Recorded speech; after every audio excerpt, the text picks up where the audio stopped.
Assalamualaikum warahmatullahi wabarakatuh. Pemirsa, pada kesempatan ini saya akan menjelaskan tentang genealogi, asal-muasal dan keturunan fikih mazhab Asy-Syafi'i. Mazhab ini didirikan oleh Abu Abdillah Muhammad bin Idris Asy-Syafi'i Al-Mattalibi Al-Qurrashi yang lahir di Ashkelon, Gaza, Palestina tahun 150 Hijriah atau 767 Masehi dan wafat di Mesir pada tahun 205 atau 820 Masehi. Ia berguru dengan dua imam besar pendiri mazhab, yaitu dengan Imam Malik dan Imam Hanafi. Disebut sebagai Nasirus Sunnah atau pembela sunnah. Apa sebabnya? Sebab sebelum Imam Syafi'i masuk pada panggung sejarah, yang terjadi saat itu dalam sistem hukum adalah sunnah, ijtihad, ijma'. Dengan sistem ini, berbagai daerah dan tempat dalam pengamalan fikih bermacam-macam. Sebab ijma' sebagai proses dalam menafsirkan sunnah, bukan sesuatu yang baku dan rigid. Ketika Imam Syafi'i muncul pada panggung sejarah, berubah menjadi sunnah, ijma', ijtihad. Orang yang berijtihad harus berdasar pada ijma', sunnah yang sudah dibakukan dan telah disaring secara sangat ketat, sehingga adanya penyeragaman dan ijtihad menjadi sangat terbatas dan rigid.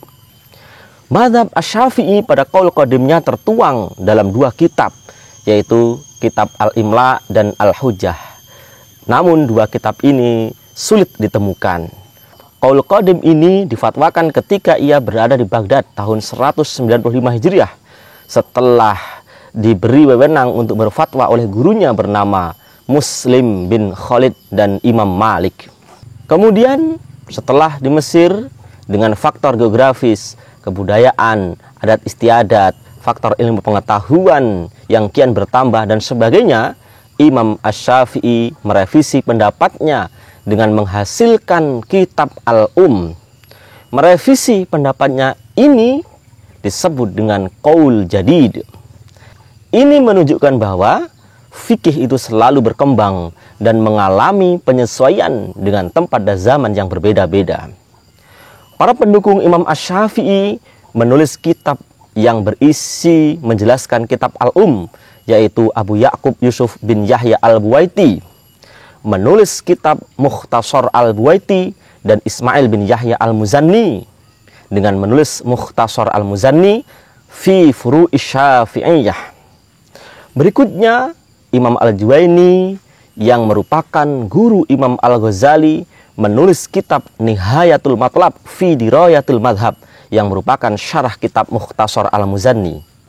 Imam Al-Ghazali menulis kitab Al-Basit, namun kitab ini sangat sulit dilacak makhtutatnya. Lalu kitab Al-Basit tersebut diikhtisarkan menjadi kitab Al-Wasit fil Madhab, dan Al-Wasit fil Madhab diikhtisarkan menjadi kitab Al-Wajiz.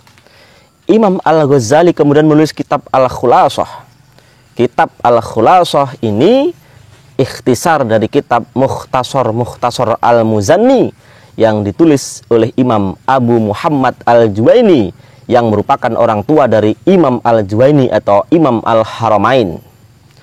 Imam Ar-Rafi'i menulis kitab Fathul Aziz bisyarh Al-Wajiz, kitab yang merupakan syarah dari Al-Wajiz karya Imam Al-Ghazali.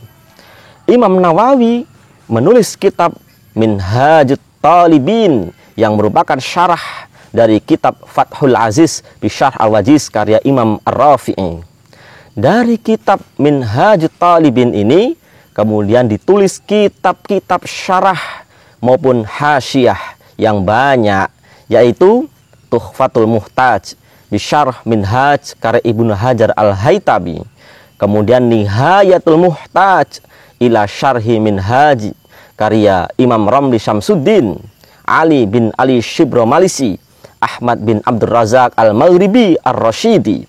Kemudian Muniyul Muhtaj ila Ma'rifati Ma'ani Al-Fadhil Minhaj karya Imam Khatib Asy-Syarbini.